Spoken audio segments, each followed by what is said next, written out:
nguvu ya Mungu kwenye maisha yako. Kile unachokifanya unafanya nini ili kutunza nguvu ya Mungu kwenye maisha yako? Aha, okay. Ndo okay, huko kwa tu kusaidia kuepo kusaidia nguvu ya Mungu kwenye maisha. Yaani una program gani, una ratiba gani namna ya kutunza ile nguvu? Yaani nguvu, yaani lazima una program gani unazifanya kuitunza ile nguvu ya Mungu katika kazi unayoifanya? Sawa kabisa. Nimekuelewa kaka. Okay. Ndio maana nilikuwa naenda huko kote huko. Kumbe nilikuwa sahihi, ila nitakuwa nije hata kujibu. Nitakosa nije nijibu kwa kusema kwamba na mimi kuna vitu ambavyo kama nilikuwa naenda kwenye Wasamsoni wa Adamu wasile tunda ili wa maintain uwepo wa Mungu. Na mimi kuna vitu ambavyo ilitakiwa nivifanye na nisifanye ili niendelee ku maintain. Kati ya vitu ambavyo sitakiwi kuvifanya, anasema kwenye kitabu cha Roma kwamba na wote wametenda dhambi na wamepungukiwa na utukufu wa Mungu. Okay. Kwa hiyo sisi tunaimba kwa utukufu, sisi tunaimba kwa nguvu za Mungu. Kwa hiyo tunapotenda dhambi moja kwa moja tunapungukiwa na utukufu wa Mungu. Lakini kuna vinginevyo ambavyo, kwa hiyo ni kitu cha kwanza. Kuishi maisha matakatifu na kutotenda dhambi. Hiyo ni kitu cha kwanza, wanajitahidi ingawaje ni mwanadamu, lakini wao wanajitahidi kwenye hilo. Lakini kitu cha pili ndio kinakuja, kuna masharti mmepeana na Mungu. Kwa mfano, wewe ili uendelee kukaa vizuri, inatakiwa unafunga hivyo, unafanya hivi na hivi. Ndio kunakuja maombi, kunakuja kwenda kumlima kila wiki, unaendaga mlimani. Lakini mimi nisema kwamba wana ratiba zangu za kufungo pamoja na kuomba. Kwa kuna maisha matakatifu, kuna kuomba pamoja na kusoma neno la Mungu. Hayo yote yananisaidia kwenye kuomba. Huko ndio kuna muomba Mungu akuongezee. Sawa? Kwenye maisha matakatifu nako nakusaidia Mungu asiende mbali nawe, ama roho Mungu asitoke ndani yako, sababu anasema kwa wote wametenda dhambi wamepungukiwa. Kwa dhambi inaweza kusababisha. Kwa kwenye maisha matakatifu inanisaidia ku maintain roho yupo pale pale. Lakini pia kwenye maombi inanisaidia kujizidisha pia. Na kwenye kusoma napata maarifa. Kwenye vitu vitatu: kusoma neno kaka, kuomba, ikiwemo pia na kuishi maisha matakatifu. Amen. Amen. Yaani kwa hiyo hapa je, sawa. Hapa kwa jitahidi maswali uyajibu kwa kifupi. Okay. Hapa najua kuna maswali tofauti hapa hajaulizwa hapa dada. Mfano kama dada Mariamu ana maswali mengi sana. Mimi bwana sio. Sasa kaka Jackson, asante, karibu. Mimi naomba tu niongezee swali la pili nimalize maswali yangu kwa leo. Katika utumishi wako ndio lazima kuwepo na mlezi wako, awe baba awe mchungaji, sawa? Ndio ambaye unakuwa unaogopa, yani yule anaweza kakuonya, yani kwa namna yote ile, kwa ukali na ukatii, ukasema hapa nimekosea. Unajua kuna ile kumwogopa Mungu, lakini lazima pia awe mtu wako wa karibu yule, yani unaogopa hata ukikosea yule mtu akisikia ni shida. Wewe mtu yupo kwenye utumishi wako? Yupo, na acha nimtaje kwa sababu tuko kwenye maswali na majibu.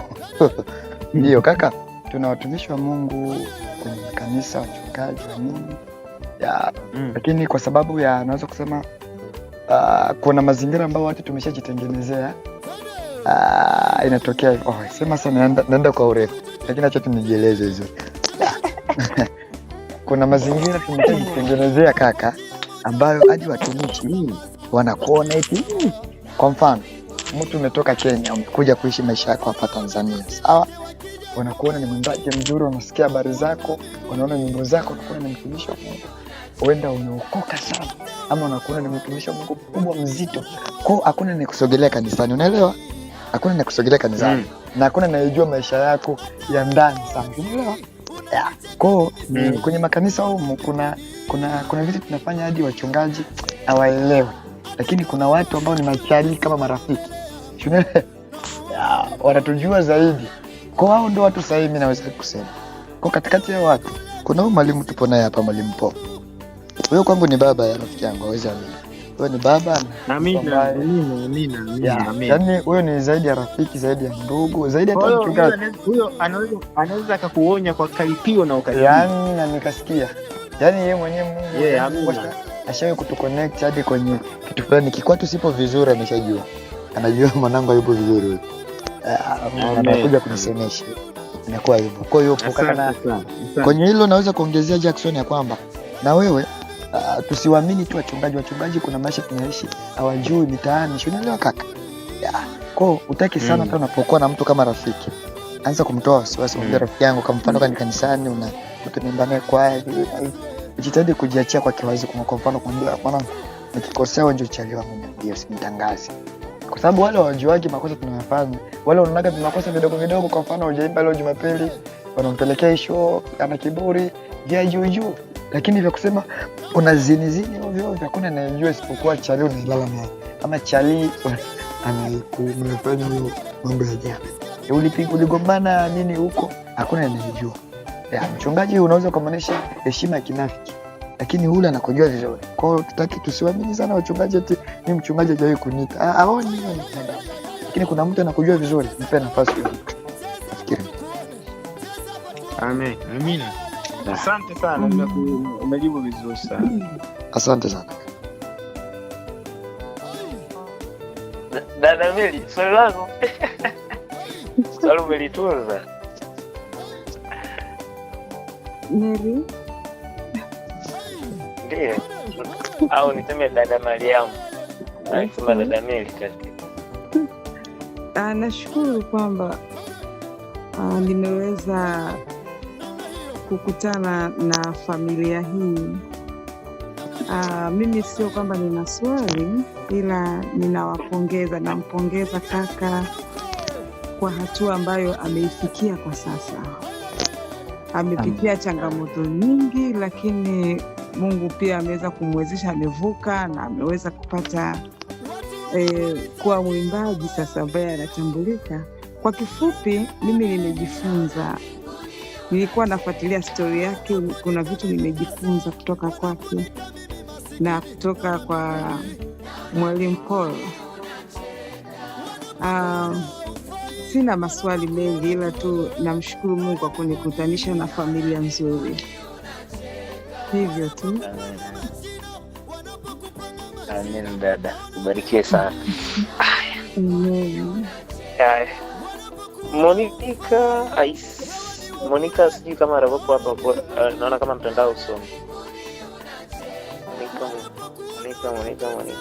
Monica. Hayupo. Kaka Noki, kuna swali ulibakisha? Abe. Brother Noki, kuna swali ulibakisha? Hapana, labda nijaribu kurudi. Monica nakuonea. Uliza swali. Nimesema sipo. Nimekuona kama umemute mic alafu ya kimtandao usoni kabisa. Nimerudi, nilitoka yani. Sawa, swali lako? Sina swali mimi. Nikajua unasema tu sipo.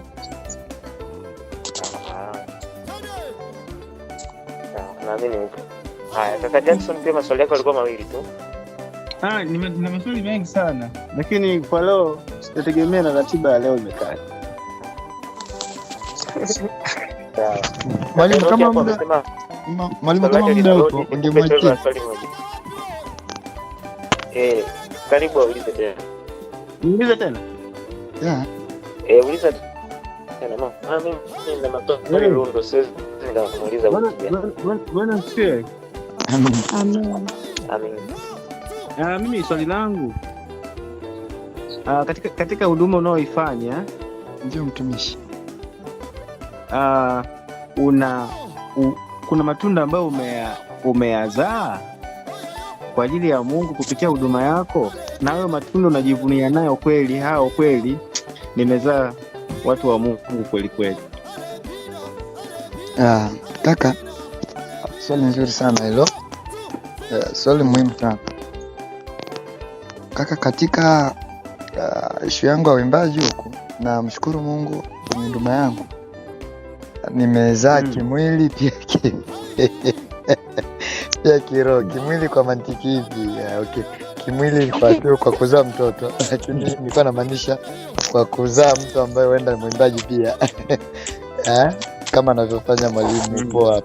Kwa na mimi kuna watu kadhaa ambao naweza nikajivunia kupitia kuwa nao, kuwasimamia, wamefikia level fulani na leo ni waimbaji wazuri. Hiyo ni kuzaa kwa kwanza ambako naweza nikajivunia. Yani hapa ni mwalimu wa praise, kwa hivyo nasimamia praise kwa nipo na watu wangu ambao nawasimamia vizuri na walea vizuri na najivunia, na sio wao tu, nimeshapita sababu nyingi ambapo nimeacha matunda kama hiyo. Ni ya kwanza, lakini matunda ya pili sasa ambayo ndio muhimu sana ni yale ambayo watu wangapi wamewahi kuokoka kupitia kuimba, si ndio hivyo? Mimi si kikweli kaka, sitakudanganya, mtu hajawahi kuokoka kupitia kuimba, lakini mimi kama nilivyojitambulisha mwanzo pia ni mhubiri na kufahamu kidogo kwenye neno la Mungu. Kwa hiyo huwa ninapita pia kushuhudia, ila kushuhudia mtaani, nakutana na chali, napiga story na film mzuri. Hiyo ndio nishawahi kuleta watu kadhaa kwa Yesu. Unajua kwenye kuimba ni vigumu kidogo kupata watu wakaamini, kwa sababu kuimba kwetu kungali kwa kawaida. Kuna wale watu wanaenda vijijini, wana organize ma event nje, kitu kama hicho, lakini sisi wengine bado tungali tunaimba makanisani, unaelewa?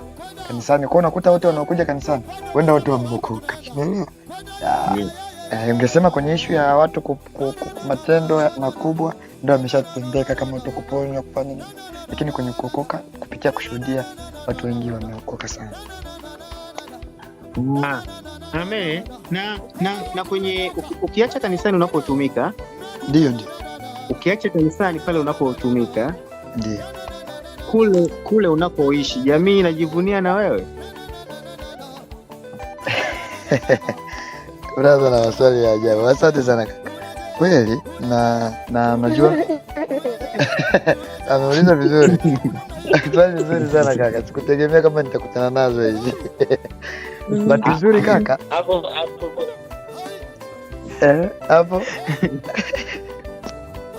Jackson bro, hapa nisema kweli. Huyu jamaa hapo anataka. Acha niseme kweli tu jamani. Basi wadanganya nini? Kaka Jackson. Naam. Kaka Jackson, watu wenyewe ndio walitakuwa tuambie. Aha. Hapo kweli nitakiwa watu ndio, lakini kitu ambacho Kaka Jackson. Naam. Kaka Jackson, kitu kimenisaidia mimi kwa sababu mwalimu amejaribu kutusaidia hapo, ya kwamba sio mimi nitakayesema labda watu, lakini kitu kimenisaidia kwenye hii kitu ni kwamba hata Yesu aliuliza watu hivi, huko wananiita mimi ni nani na nyinyi mnasemaje? Na kwa alitaka ajue watu wanamchukulieje na wao jamaa wanamchukulieje, ama jua kama nani. Nilipataga hiyo somo ikanisaidia kwamba kumbe natakiwa hata mazingira yangu nijue vizuri. Okay? Na kwa najitahidi kabisa kwenye hiyo, ingawaje nikisema wenda tadanganya watu wenyewe ndio ingeweza kusema.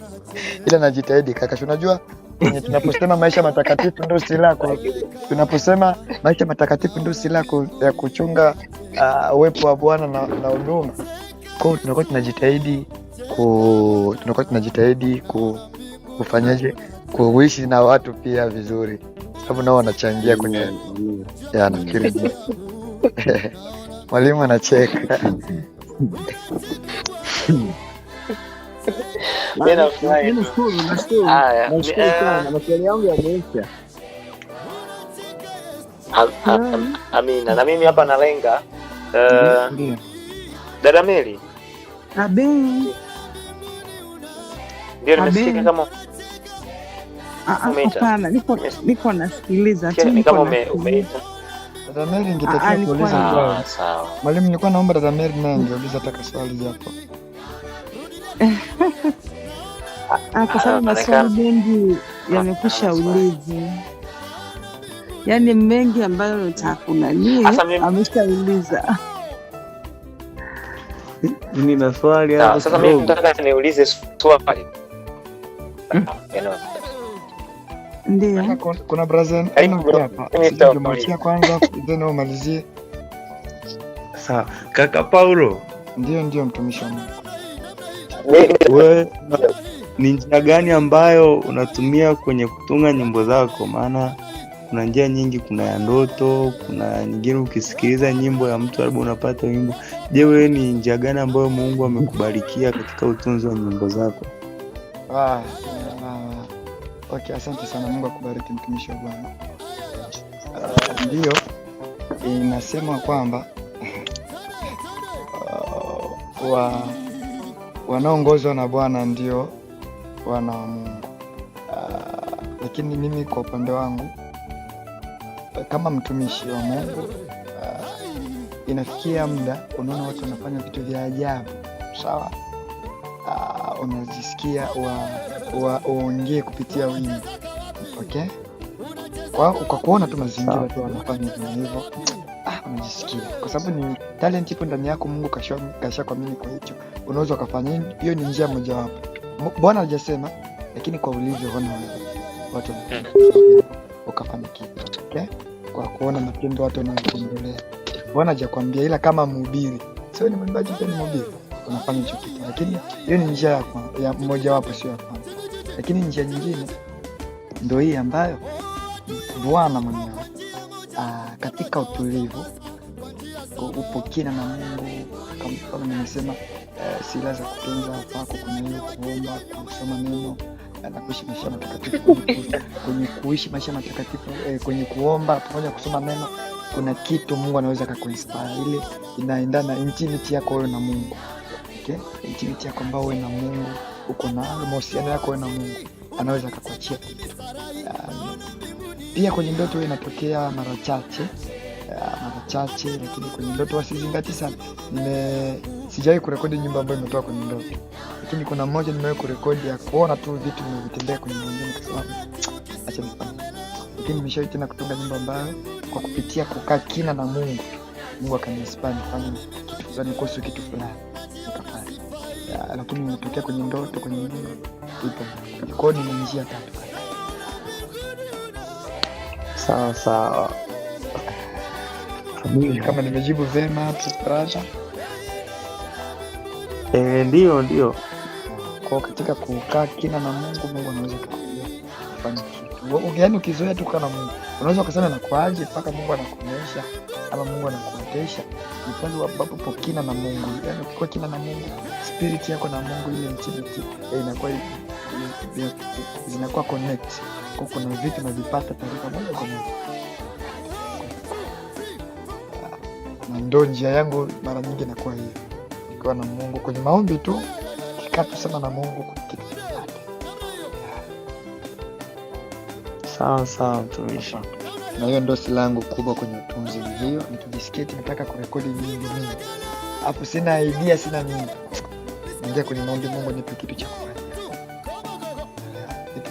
Nikikaa na Mungu nzuri, Mungu anipa, yani sina somo, sina nini, ila Mungu akisema hapa zungumzia hivi.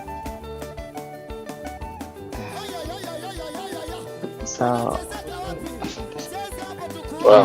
Kwenye kuota pia niongezee kwenye issue ya kuota. Enoki, kuna swali nyingine?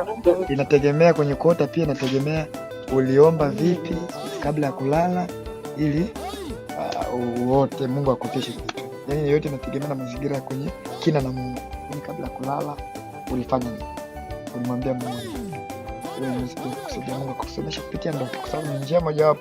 Anasema kupitia ndoto. Kwa njia zangu ambazo huwa natumia ndoto pamoja na kukaa na Mungu. Mara chache sana hii ya kuangalia tu mazingira, ukisikia huko mashoga hivi na hivi, amesema dunia tunaenda wapi? Hiyo sio Mungu kakwambia, ila kwa sababu tu unaona na kwa hivyo. Sawa mtumishi.